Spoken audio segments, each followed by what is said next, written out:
নবুয়ত অর্থ কি জানেন? দুনিয়াতে যত বড় পদমর্যাদা আছে, এমপি আছে, মন্ত্রী আছে, বড় বড় বাদশা আছে, সারা দুনিয়ার বাদশা আছে, যত মর্যাদা আর যত পদমর্যাদা আছে, সমস্ত কিছু থেকে সবচেয়ে বড় আল্লাহর পক্ষ থেকে নির্বাচিত যে মর্যাদা, সেই মর্যাদা হলো নবুয়ত। নবুয়তি দান করা। আল্লাহ নবী মুসা কালিমুল্লাহ আগুন তালাশ করতে গিয়ে নবুয়তি পাইলেন, কিন্তু অন্তরের যে ব্যথা, কষ্ট দূর হচ্ছে না। কারণ বিবিধ প্রসব করবে, সন্তান প্রসব হবে, আগুন কোথায় পাওয়া যায়, মানুষ কোথায় পাওয়া যায়, বাতাস কোথায় পাবে? পেরেশানি যাচ্ছে না। নবুয়তি পাওয়ার পরেও পেরেশানি শেষ হচ্ছে না। আল্লাহ তাআলা মুসা কালিমুল্লাহকে বললেন, মুসা তোমার হাতে যে লাঠিটা আছে, ওই লাঠি দ্বারা একটা পাথরে আঘাত করো। মুসা কালিমুল্লাহ আঘাত করার পরে পাথরটা ফেটে গেল, আরেকটা পাথর বের হলো। মুসা কালিমুল্লাহকে আল্লাহ বলেন, মুসা দ্বিতীয় পাথরটাকে তুমি আঘাত করো। দ্বিতীয় পাথরে আঘাত করার পরে দ্বিতীয় পাথরটা ফেটে গেল। দ্বিতীয় পাথর পড়ার পরে তৃতীয় আরেকটা পাথর বের হলো। আল্লাহ তাআলা বলেন, মুসা তৃতীয় পাথরে আঘাত করো। তৃতীয় পাথরে আঘাতের পরে একটা পোকা, কীট পতঙ্গ তৃতীয় পাথর থেকে আল্লাহ বের করলেন। ওই পতঙ্গের মুখে একটা বালুকণার মতো খাবার। সুবহানাল্লাহ বলেন। আল্লাহ রাব্বুল আলামিন মুসা কালিমুল্লাহ আর ওই কীটের পতঙ্গের মধ্যখান যে আবরণ, সেই আবরণ আল্লাহ সরায় দিয়েছেন। আর ওই কীট পতঙ্গের কথা বুঝবার মতো শক্তি আল্লাহ দিয়েছেন। ওই সময় মুসা কালিমুল্লাহ তিনি শুনতেছিলেন, কীট পতঙ্গ বলতেছিল, সুবহানা মাইয়ারানি ওয়া ইয়াসমাউ কালামি ওয়া ইয়ারযুকুনি ওয়া ইয়াযকুরুনি ওয়া ইয়ারিফু মাকানি ওয়া ইয়াযকুরুনি ওয়া লা ইয়ানসানি। ওই কীট পতঙ্গ আল্লাহর কাছে বলতেছিলেন, পবিত্রময় সে সত্তা, যে সত্তা আমার কথা শুনেন, যে সত্তা আমার কথা শুনেন, যে সত্তা আমার খবর রাখেন, আমার অবস্থান সম্পর্কে অবগত, যে সত্তা, যে মালিক আমাকে রিজিক দান করেন, যে সত্তা আমাকে স্মরণ রাখেন, আমাকে বলে যান না, আমার ঘটনা বলা উদ্দেশ্য না। এ আমার ভাই, আমার ভাইরা, সমস্ত মাখলুকাতের মধ্যে শ্রেষ্ঠ মাখলুকাত আল্লাহ আমাদেরকে বানিয়েছেন। আমরা হলাম আল্লাহ তাআলার আশরাফুল মাখলুকাত। একটা ছোট্ট একটা কীট পতঙ্গ তিনটা পাথরের কঠিন শক্ত আবরণের ভিতরে আল্লাহ যদি রিজিক পৌঁছা দিতে পারেন, আমরা যদি মানব জাতি, শ্রেষ্ঠ জাতি, আল্লাহর হুকুম যদি সময় মতো আদায় করে, আল্লাহ আমাদের রিজিক দিতে পারেন কি পারেন না? রিজিকের মালিক কে? কোথায় তুমি রিজিক তালাশ করছো? রিজিকের ফয়সালা আসমানে, অসুস্থতার সুস্থতার ফয়সালা আসমানে, ইজ্জতের ফয়সালা আসমানে। দুনিয়ার কোন দরবারে, দুনিয়ার কোথাও গিয়া রিজিক পাইবা না। রিজিকের মালিক আল্লাহ, সন্তান দেওয়ার মালিক কে? জুরি বলেন। আল্লাহর কাছে যাও, আল্লাহ আপনি সন্তানের মালিক, আপনি যদি না দেন, দুনিয়ার কোন দরবারে, দুনিয়ার কোন মাজারে গিয়েও সন্তান পাওয়া যাবে না। সন্তানের মালিক কে? জুরি বলেন। আমি এই জন্য ওয়াজ করতে আসছি না যে আমাকে বাহবা দিবেন, খুব সুন্দর ওয়াজে আওয়াজে ওয়াজ করছেন, অথবা এই জন্য আসছি না যে ওয়াজ শেষে কিছু হাদিয়া তোহবা ধরে দিবেন। আমি এই জন্য আসি নাই। ওয়াজের পরে হাদিয়া নেওয়ার কোনো নিয়ত নাই, আর বাহবা দেওয়ার নিয়ত নাই। দিল থেকে মোহাব্বতের সাথে, আপনি আমার মুরব্বী, রক্তের সম্পর্ক। আমি চাই, আল্লাহ বলেন, কু আনফুসাকুম ওয়া আহলিকুম নারা, এ প্রত্যেকটা মুমিন তুই জাহান্নাম থেকে বাঁচ, তোর আহালকে বাঁচা। আমার আহাল বলতে এই গ্রামের প্রত্যেকটা মানুষ আমার আহাল, আমার বাহিরের মানুষ আমার পরের আহাল। মুমিন হিসাবে আহাল হতে পারে, কিন্তু আমার কাছের রক্তের আহাল হিসাবে আমার এলাকার প্রত্যেকটা মানুষ আমার আহাল। আমার ইমানি দায়িত্ব হিসাবে আমি যেরকম নিজে নামাজ, নিজে কোরআন এবং সুন্নাহ নিয়ে জীবনকে পঠন করব, আমার এলাকার প্রত্যেকটা মানুষ কিভাবে কোরআনওয়ালা হবে, হাদিসওয়ালা হবে, ঈমানওয়ালা হবে। আমার ইমানি দায়িত্ব নিয়ে আসছি। আল্লাহ যেন আমাদের দুনিয়ার জীবনটা যেন শয়তানের ধোঁকায় না পড়ে, অযথা যেন আমাদের জীবন না আমরা নষ্ট না করে দিই। আল্লাহর যে মাকসাদ, আল্লাহর মুহাব্বতের বান্দা হয়ে সফল জিন্দেগি যেন গঠন করতে পারি, আল্লাহ তৌফিক দান করেন, বলেন আমিন। কষ্ট লাগছে? কষ্ট নেবেন না। তো বলছিলাম, আল্লাহ তাআলা বলেন, আল্লাহ তার হাবিবকে বলেছেন, ওয়ামুর আহলাকা বিসসালাত ওয়াসতাবির আলাইহা লা নাসআলুকা রিজকা। এ আমার হাবিব, আপনি আপনার সন্তানকে নামাজের আদেশ করুন এবং আপনি নিজেও নামাজে পাবন্দী হন। লা নাসআলুকা রিজকা। এ আমার হাবিব, আমি আল্লাহ আপনার থেকে রিজিক চাই না, নাহনু নারযুকুক, আমার হাবিব আমি আল্লাহই তো আপনাকে রিজিক দেব। রিজিকের মালিক কে বলেন? এই আমার ভাইরা, এই জন্য রিজিকের মালিক আল্লাহ। আমি যখন কোনো সমস্যার সম্মুখীন হব আমি কার কাছে চাইব বলেন? আমি যখন অসুস্থ হব সুস্থতার জন্য কার কাছে চাইব? দুনিয়ার কোনো ডাক্তার, দুনিয়ার কোনো এফএসিয়াস, দুনিয়ার কোনো এমবিবিএস, দুনিয়ার কোনো এরকম বড় বড় ডাক্তার যারা আছে, আমি যদি অসুস্থ হই, আল্লাহ যদি না চান, দুনিয়ার সমস্ত ডাক্তার মিলে আমাকে সুস্থ করতে পারবে? পারবে? পারবে না। সুস্থতার মালিক কে? এই জন্য আল্লাহর নুসরত পাওয়ার জন্য, আল্লাহর সাহায্য আমার অনুকূলে আসার জন্য ভাই নামাজ ছাড়া বিকল্প কোনো পথ নাই। আল্লাহর কসম করে বলছি, আপনি নামাজকে পাথেয় বানান, আপনার জীবনের অভাব, আপনার সংসারের অভাব, আপনার সন্তান আপনার কথা মানে না, আপনাকে ইজ্জত করে না, বিবিটাও মানে না, আপনাকে ইজ্জত করে না, তুস্তাস করে, আল্লাহর কসম করে পায়ে ধরে বলছি বাবা নামাজটাকে ধরো, নামাজটাকে পাথেয় বানাও। ইনশাআল্লাহ নামাজকে যদি পাথেয় বানাইতে পারো জীবনের কোনো ধরনের সংকীর্ণতা থাকবে না, সমস্ত কিছুকে আল্লাহ ঘাড় ধরে ঠিক করে দিবেন। জীবনটা হবে সুন্দর, জীবনটা হবে বরকতময়, দুনিয়াতে হবে ইজ্জত হলা, পরকালে হবে সম্মান হলা। চিল্লায়া জোরে বলেন সুবহানাল্লাহ। রিজিকের মালিক কে? রিজিকের মালিক কে? দিল আসেনি নাকি শুধু মুখ দ্বারা জবানে জোরে বলতেছেন আল্লাহ? তাহলে রিজিকের মালিক যদি আল্লাহ হন, সন্তান দেওয়ার মালিক কে? অর্থ করে দেওয়ার মালিক কে? ইজ্জতের মালিক কে? আসতে না জোরে মালিক কে বলে? মালিক মান্নাহুল মাওলা ফালাহুল কওল। মাওলা যার পক্ষে আছে, যার পক্ষে আল্লাহ আছে, সারা দুনিয়ার সমস্ত কিছু তার পক্ষে আছে। চিল্লায় জোরে বলেন ঠিক না বেঠিক? আল্লাহকে মালিক বানান, আল্লাহকে সাথী বানান। এই যে দিল, এই দিলের মালিক কে? বলেন এই দিলের মালিক কে? এই রূহটা ইয়াসআলুনাকা আনির রূহ কুলির রূহু মিন আমরি রাব্বি। এই দিল যদি না থাকে, এই রূহ যদি না থাকে, এই মুমিন তোমার কোনো মূল্যায়ন নাই, তোমার কোনো দাম নাই। তোমার স্বামী, তোমার স্ত্রী, তোমার সন্তান সবকিছু যে মহব্বত করে ভালোবাসে, আজকের এই মাঠ থেকে যদি তোমার রূহটা চলে যায় তাহলে তোমার এই দেহ, এই বডির কোনো মূল্যায়ন নাই। এই জন্য এই যে মালিক আল্লাহ, এখানে কাকে জায়গা দিতে হবে বলেন? কাকে জায়গা দিতে হবে বলেন? রিজিকের মালিক কে? আল্লাহ রিজিকের মালিক। এটা মুমিনের বিশ্বাস, এটা মুমিনের আকীদা। আল্লাহ চাইলে সরাসরি আসমান থেকে রিজিক দিতে পারে কি পারে না? আল্লাহ পারেন, এই ক্ষমতা আছে না নাই? সমস্ত কিছু, সমস্ত ক্ষমতার, সমস্ত ক্ষমতার মালিক কে বলেন? আল্লাহ চাইলে আমাকে বিনা ওসিলায় কোনো কারণ ছাড়া রিজিক আল্লাহ দিতে পারেন। তবে আল্লাহ আমাকে বলছেন তুমি যখন নামাজ করবা, নামাজ আদায় পরে ফান্তাশিরু ফিল আরদ ওয়াবতাগু মিন ফাদলিল্লাহ। ও আমার ভাইরা, রিজিক তালাশ করো, নামাজের উপরে কর্ম করো। কর্ম থেকে রিজিক আসে না, কর্ম আল্লাহর নির্দেশ।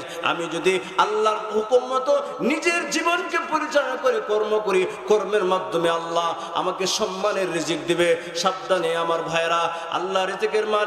রিজিক তালাশ করতে গিয়ে হারামে যাব না, সুদে যাব না, ঘুষে যাব না, নামাজ আদায় করব হালাল উপায়ে। যদি আমি রিজিক তালাশ করি, যে রিজিকটা আল্লাহ আমাকে দিবেন সেটা হবে সম্মানের রিজিক, ইজ্জতের রিজিক।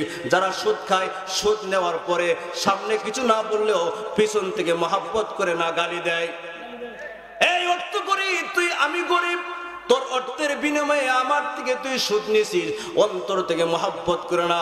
এই যে সুদ গ্রহণ করলাম, এটা ইজ্জতের রিজিক না। ইজ্জতের রিজিক হবে হালাল পন্থায় যদি আল্লাহকে চাই।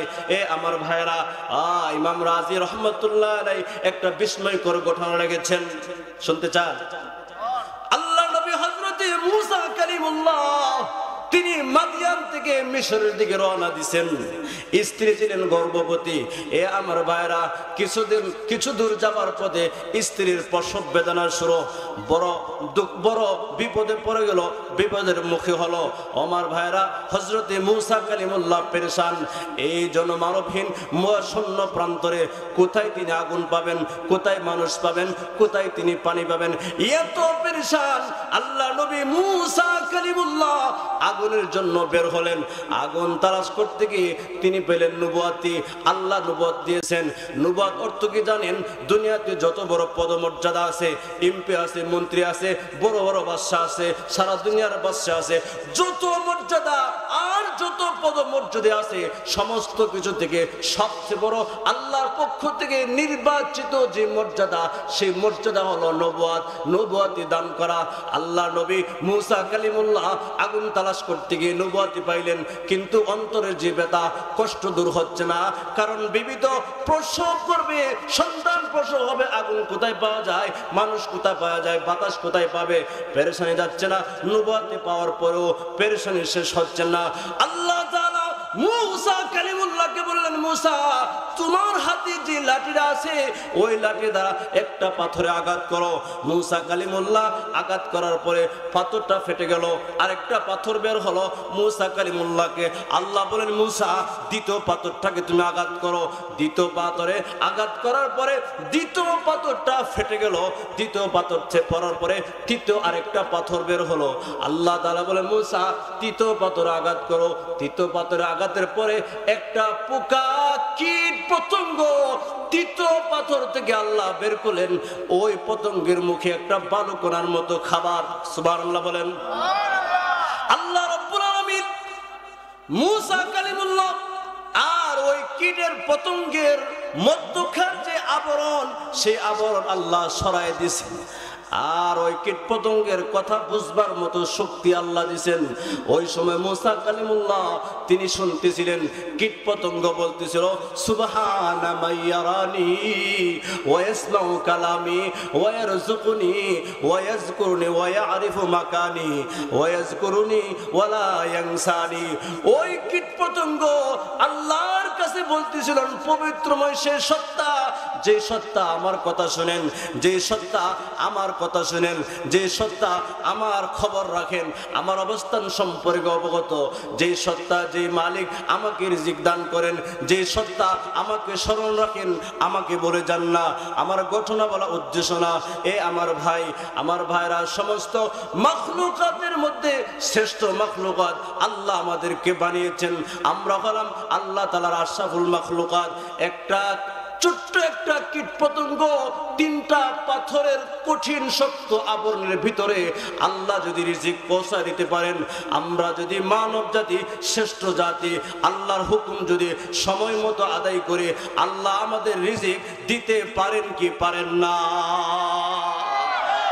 রিজিকের মালিক কে? কোথায় তুমি রিজিক তালাশ করছো? রিজিকের ফয়সালা আসমানে, অসুস্থতার সুস্থতার ফয়সালা আসমানে, ইজ্জতের ফয়সালা আসমানে। দুনিয়ার কোন দরবারে, দুনিয়ার কোথাও গিয়া রিজিক পাইবা না। রিজিকের মালিক আল্লাহ, সন্তান দেওয়ার মালিক কে? জুরি বলেন। আল্লাহর কাছে যাও, আল্লাহ আপনি সন্তানের মালিক, আপনি যদি না দেন, দুনিয়ার কোন দরবারে, দুনিয়ার কোন মাজারে গিয়েও সন্তান পাওয়া যাবে না। সন্তানের মালিক কে? জুরি বলেন। ঈমানের কত দাম জানেন? আমার নিজের জীবনের, আমার রক্তের, আমার দুনিয়ার সমস্ত কিছু থেকে আমার ঈমানের মূল্যায়ন বেশি। কষ্ট নেবেন না, কোন শত্রুতা করার নয়, নিজের রক্তের সম্পর্ক, রক্তক্ষরণ হচ্ছে, মনে চাই যে চিল্লায় বলতে থাকি, ভাই মাজারে সিজদা করে, মাজারে মান্নাত করে তোর ঈমানটাকে নষ্ট করিস না।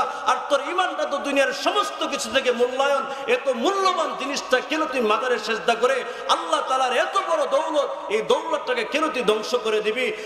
তোর পায়ে পড়ে আমি আল্লাহর অস্তে, আল্লাহকে অস্তে আমি তোর পায়ে পড়ে মাফ চাই আর বলতে চাই, ভাই তোর সাথে আমার কোনো অর্থ নেই, কোনো সম্পর্ক, কোনো ধরনের ঝামেলা নাই, কোনো ধরনের শত্রু নাই, তোর সাথে আমার কোনো জায়গা জমিনে কোনো নাই। এরপরে কেন আমি মাজারের বিরুদ্ধে বলি? এরপরে কেন আমি মাজারের সিজদার মান্নাতের বিরুদ্ধে বলি? ঈমানের সাথে বলি, আল্লাহর জন্য বলি, আল্লাহর ওয়াস্তে বলি। এই জন্য ঈমান নিয়ে যদি তুমি কবরে না যাও, তাহলে তোমার সমস্ত আমল বরবাদ, জান্নাত পাবে না। কি বলেন, ঠিক না বেঠিক? আমার ভাই, হেদায়েতের মালিক কে? আরো জোরে বলেন, হেদায়েতের মালিক কে? হেদায়েতের মালিক নবীও না, কারণ নবী তার চাচাকে হেদায়েত দিতে পারেন নাই। কে বলেন ঠিক না বেঠিক? আমাদেরকে মুরুল বানায় পাঠাইছে না যে মাথার বাড়ি দিয়ে বলবো তুই সেজদা করিস না, মাদার যাইস না, গান করিস না। বুঝাবো নিজের ইমানি দায়িত্ব যতটুকু, পায়ে হাত বলে বলছি ভাই এত বড় নাফরমানি করিস না। আল্লাহ তাআলা নাফরমানি করে কবরে যাইস না, কবর ঠিকানা ভালো হবে না, কবরটা হবে বলে জাহান্নামের গর্ত পরিণত হবে। এই জন্য পরকালের যেই দরদ, আখিরাতের যে দরদ নিয়ে তো আমার চেষ্টা, দুনিয়ার কোনো স্বার্থে না, দুনিয়ার কোনো পদবের জন্য না, দুনিয়ার কোনো মান সম্মানের জন্য না, আল্লাহর জন্য বলি। এ আমার ভাইরা, নবী হয়ে নিজের চাচাকে হেদায়েত দিতে পারে নাই, কারণ হেদায়েতের মালিক কে বলেন? আল্লাহ হেদায়েতের মালিক। এ আমার ভাই, কেন শিরিকের কথা বলি? কষ্ট লাগতেছে? কষ্ট লাগতেছে? মাফ চাইছি। ইন্না শিরকা লা যুলমুন আযীম। আল্লাহ বলেন শিরিক সবচেয়ে বড় জুলুম। আজিমের ব্যাখ্যা আমি শেষ করতে পারবো না। জুলমুন আযীম, এমন জুলুম যে জুলুমের কোনো শেষ হতে পারে না। এরপর কেন এই শিরিকের বিরুদ্ধে বারবার বলি বা বারবার কেন বলি? এই জন্য বলি, যারা শিরিক করে আল্লাহ তাআলা কোরআনে পরিষ্কার ঘোষণা করেছেন, ইন্নাল্লাহা লা ইয়াগফিরু আন ইউশরাকা বিহি ওয়া ইয়াগফিরু মা দুনা যালিকা। আল্লাহ কোরআনে ঘোষণা করেছেন, যারা মুশরিক হয়ে মারা যায়, যারা শিরিক করে, আল্লাহ তাদেরকে ক্ষমা করবে না। এই ঘোষণা কে দিয়েছেন বলেন? এই ঘোষণা আল্লাহ দিয়েছেন। আল্লাহ মালিকুল মুলক, সমস্ত রাজাদি রাজা। আল্লাহর হুকুমের উপর কথা বলার মতো দুনিয়ার কোনো বাদশার কোনো সাহস, কোনো অধিকার আছে? নাই। আল্লাহ বলছেন আমি মুশরিকের গুনাহ মাফ করব না। আল্লাহ তাআলা পরিষ্কার বলছেন, নবী আপনি মুশরিক, কোন নবী কোন মুমিনের জন্য মুশরিকের পক্ষে সুপারিশ করতে পারবে না। আমরা যারা এত মেলো না, তারপরেও যাদের সন্তান হাফেজ হয়েছে, আলেম হয়েছে, দিনদার হয়েছে, পরকালে একটা পর্ব থাকবে, যেই পর্বের মধ্যে একটা সুপারিশের একটা অধ্যায় থাকবে। অধ্যায়ের মধ্যে সুপারিশ করবে। হাদিসের মধ্যে আসছে, যে হাফেজ কোরআনকে তেলাওয়াত করে, হিফজ করে, কোরআন অনুযায়ী নিজের জীবনকে গঠন করে, আল্লাহ তাকে এমন 10 জন তার আহাল থেকে, তার পরিবার থেকে এমন 10 জনকে আল্লাহ তাআলা জান্নাতে যাওয়ার মতো সুপারিশ করবেন, যাদের জন্য জাহান্নাম ওয়াজিব হয়ে গেছে। বলেন সুবহানাল্লাহ। আচ্ছা বলেন তো, যেখানে নবী সুপারিশ করতে পারবে না মুশরিকের পক্ষে, হাফেজ আলেম কি সুপারিশ করতে পারবে? এর অর্থ হলো, ঈমানটা যদি কবরের ঈমান না নিয়ে যায়, তাহলে আমার ছেলে আলেম, আমার বাবা আলেম, আমার পাড়া প্রতিবেশী আলেম থাকবে, দিনদার থাকবে, মুত্তাকি থাকবে, আমার পক্ষে সুপারিশ করার মতো কেউ থাকবে না। এ আমার ভাই, এ আমার বাবা, এ আমার চাচা, তোমাকে আমি বলি, অন্তত মুশরিক শিরিকের যে গুনাহ, এই গুনাহ থেকে তুমি বাঁচো, এই গুনাহ থেকে তুমি বাঁচো। শিরিকের গুনাহ বড় গুনাহ, শিরিকের গুনাহ বড় গুনাহ। এই গুনাহ আল্লাহ মাফ করবেন না। আল্লাহ শিরিকের গুনাহ মাফ করবেন না। শিরিক করবেন না, শিরিক করবেন না। মান্য তো আল্লাহর কাছে কিছু চাই, আল্লাহর কাছে ছাড়া মাজারে কিছু চাইবেন না। এই অর্থের জন্য মাজারে যাবেন না, মেজবান্ডারে যাবেন না, দেওয়ানবাগি, কুতুববাগি এগুলোর কাছে যাবেন না। চাইবেন কার কাছে বলেন? আল্লাহর কাছে চাইবেন। আপনার কি সমস্যা বলেন? আপনার কি সমস্যা? সমস্ত সমস্যার সম্মুখীনের মালিক হলো আল্লাহ। আল্লাহ যদি চান, তোমার জীবন হবে সুন্দর, তোমার সমস্ত সমস্যা হবে, সমস্যার সমাধান হবে। আল্লাহ না চাইলে কেউ পারবে না। এই জন্য আমার ভাইরা, দিল থেকে দরদের সাথে কথা বলছি, আপনারা কষ্ট নেবেন না, কষ্ট নেবেন না। যদি বলে থাকি তাহলে দিল থেকে বলছি, দরদের সাথে বলছি, কষ্ট নেবেন না। আল্লাহকে ওয়াস্তে 5 ওয়াক্ত নামাজে ওয়ালা হন, ঈমান নিয়ে কবরে যান। আমরা চাই আমাদের চেষ্টা, আমাদের সাধনা, আল্লাহর যে হুকুম, আল্লাহর বিধান। আমি এখানে অপারগ এই জন্য যে আমি যে কোরআন পড়েছি, আমি হাদিস পড়েছি, আমি এখানে অপারগ যে কোরআনের কথা, সুস্পষ্ট কথা, বিধান আমি বলবো না। আল্লাহর কাছে আমাকে জবাবদিহি করতে হবে হাসর ময়দানে। আপনি আমার বিরুদ্ধে দাঁড়িয়ে যাবেন যে ইউসুফ মৌলভী, এই এমদাদ মৌলভী, মুফতি সোহাইল, এই মৌলভী, তুই দুনিয়াতে মৌলভী ছিলি, আমার পার্শ্ববর্তী, তুই আলেম ছিলি, আমার রক্তের সম্পর্ক, আমি শিরিক করেছিলি, তুই আমি শিরিক করেছি, মাজারে গিয়েছি, তুই কেন আমার মাথার বাড়ি দিয়ে আমাকে সরাস নাই? তুই কেন আমাকে আমার পায়ে, আমার হাতে ধরে কেন আমাকে সরাস নাই? আমার বিরুদ্ধে সেই দিন কাঠগড়ায় আমাকে দাঁড়িয়ে যাবা, আমার আল্লাহর কাছে এরকম আল্লাহর কাছে আমার বিরুদ্ধে দাঁড়িয়ে যাবা, এই দায়িত্বের জায়গায় আমি অপারগ, আমি না বলে পারবো না। এখানে যদি আমাকে রক্তাক্ত করা হয়, আমাকে যদি গালমন্দ করা হয়, আমাকে তুচ্ছ তাচ্ছিল্য করা হয়, আমি কোনো পরোয়া করি না। আমি তোমাকে ভালোবাসি, আমি তোমাকে মহব্বত করি, আমি তোমাকে ভালোবাসি। আমি এই জন্য ভালোবাসি, তোমার ঈমান নিয়ে কবরে যাও, তোমার আমল নিয়ে কবরে যাও। দুনিয়ার শয়তানের কোনো ধোঁকায় তোমার ঈমানকে তুমি ধ্বংস করো না, ঈমানকে তুমি নষ্ট করো না। আল্লাহর জন্য তোমাকে আমি বলি। এই জন্য আমার ভাই কষ্ট নেবেন না। আপনাদের এই এলাকার সন্তান যারা এই বিষয়ে বোঝানোর চেষ্টা করতেছে হেদায়েতের জন্য, দ্বীনের জন্য, তাদেরকে আপন মনে করবেন। দুনিয়াতে যারা আল্লাহর জন্য বলে, কোরআনের জন্য বলে, আখিরাতের জন্য, আখিরাতের দিকে দাওয়াত দেয়, মনে রাখবেন তারা হলো দুনিয়াতে সবচেয়ে বড় বন্ধু। কি বলেন, ঠিক না বেঠিক? কষ্ট নিছে, কষ্ট পাইছে, কষ্ট নিয়েন না, কষ্ট নিয়েন না। আল্লাহ পাক আমাদের সকলকে ঈমানের মতো যে দৌলত, এই দৌলত যেন শয়তানের ঢোকে। শয়তান আমাদের দুশমন। বলেন, কে দুশমন? এই যে কার্যক্রম, আমার কাছে খবর গিয়েছে এই নির্ধারিত ফাল্গুনের 2 তারিখে যে উরুস, সেই উরুস পড়ছে লাইলাতুল বরাতের রাত। লাইলাতুল বরাতের রাত। তো লাইলাতুল বরাত একটা সম্মানিত রাত। এই রাতে উরুস করা যাবে না। মানুষ এই রাতে উরুস করলে মানুষ খারাপ বলবে, তু দিবে। এই জন্য তারিখ 3 দিন পিছাই দিছে। যেই রাতে, মুবারক রাতে যে কাজ করা যায় না, এর অর্থ হলো এই কাজ ভালো না, মন্দ, মানুষ ভালোবাসে না। এ ভাই, তোমার মাথা তুমি কি লালন করো, কি জ্ঞান নিয়ে চলো তুমি? যেই রাত, পবিত্র রাতে যে কাজ করা যায় না, সেই রাত 3 দিন পরে তুমি কিভাবে করো, একটু কি বোঝার চেষ্টা করো না? গান করবেন না, নাফরমানি করবেন না। আল্লাহ যেন আমাদেরকে হেদায়েতের সাথে পরিপূর্ণ ঈমানের সাথে, বলে বেদাত মুক্ত আমল, শিরক মুক্ত ঈমান নিয়ে যেন আমরা কবরে যাইতে পারি। আল্লাহ তৌফিক দান করে। বলেন আমিন। নারে